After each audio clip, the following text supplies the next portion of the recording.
2024 সালের 9 জুলাই মঙ্গলবার বাংলাদেশের ছাত্র আন্দোলনের ইতিহাসে একটি জ্বলন্ত দিন।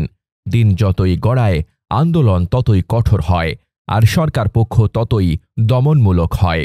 পুলিশ, ডিবি, সেনাপ্রধানসহ উচ্চপদস্থরা স্বৈরাচার টিকিয়ে রাখতে মরিয়া হয়ে ওঠে। আন্দোলনের নেতৃত্বে থাকা ছাত্ররা ভেঙে না পড়ে বরং দৃঢ়তার সঙ্গে এগিয়ে চলে।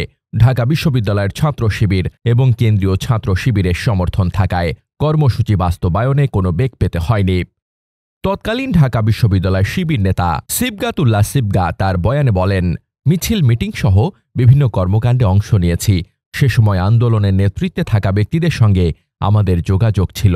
জনমত গঠন, আমাদের জনশক্তিকে আন্দোলনে যুক্ত করা এবং সাধারণ শিক্ষার্থীদের অংশগ্রহণ নিশ্চিত করতে আমরা সর্বাত্মক চেষ্টা করেছি।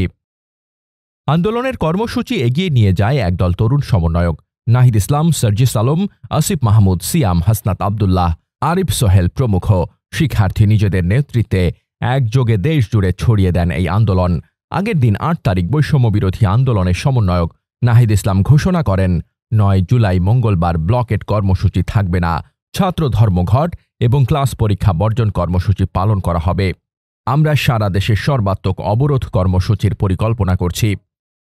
হাসনাত আবদুল্লাহ জানান, কুমিল্লা সহ বিভিন্ন এলাকায় গিয়ে তিনি শিক্ষার্থীদের সাথে সমন্বয় করেন। একই সাথে ঢাকার শাহবাগে পুলিশ প্রশাসন সমন্বয়কদের ডেকে নিয়ে আন্দোলনের মোটিভ জানতে চায়, কিন্তু আন্দোলনকারীরা স্পষ্ট জানায় এই আন্দোলন রাষ্ট্রীয় বৈষম্যের বিরুদ্ধে, কোনো দলের পক্ষে নয়।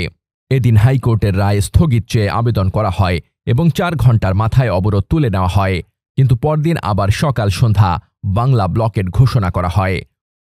সিয়াম বলেন, ঢাকা আরিচা মহাসড়ক অবরোধ আমাদের অন্যতম কৌশল ছিল। এতে সাধারণ মানুষের সামান্য দুর্ভোগ হলেও অধিকাংশই আমাদের আন্দোলনে সহমত ছিল। ইমার্জেন্সি লেন আমরা সব সময় খোলা রাখতাম। আন্দোলনের সময় অনেকেই নিরাপত্তা বাহিনীর নজরদারির শিকার হন। তবুও শিক্ষার্থীরা দমে যায়নি। মাইকিং, পোস্টারিং, সামাজিক যোগাযোগ মাধ্যমে প্রচার, হলে হলে গণসংযোগ, সব মিলিয়ে আন্দোলন দেশজুড়ে ছড়িয়ে পড়ে। দেওয়াল চিত্রে ফুটে ওঠে আন্দোলনের প্রতিচ্ছবি। শাহবাগ থেকে মিরপুর, ঢাকা থেকে সিলেট, প্রতিটি শহরে। এভাবেই বাংলা ব্লকেট কর্মসূচি শুধু একটি দিন নয়, এটি হয়ে ওঠে 2024 সালের জুলাই আন্দোলনের প্রতীক, যেখানে সাহস, স্বপ্ন ও সংগ্রামের এক অনন্য ইতিহাস রচিত হয়। মোহাম্মদ শামীম রেজা, দৈনিক সংগ্রাম।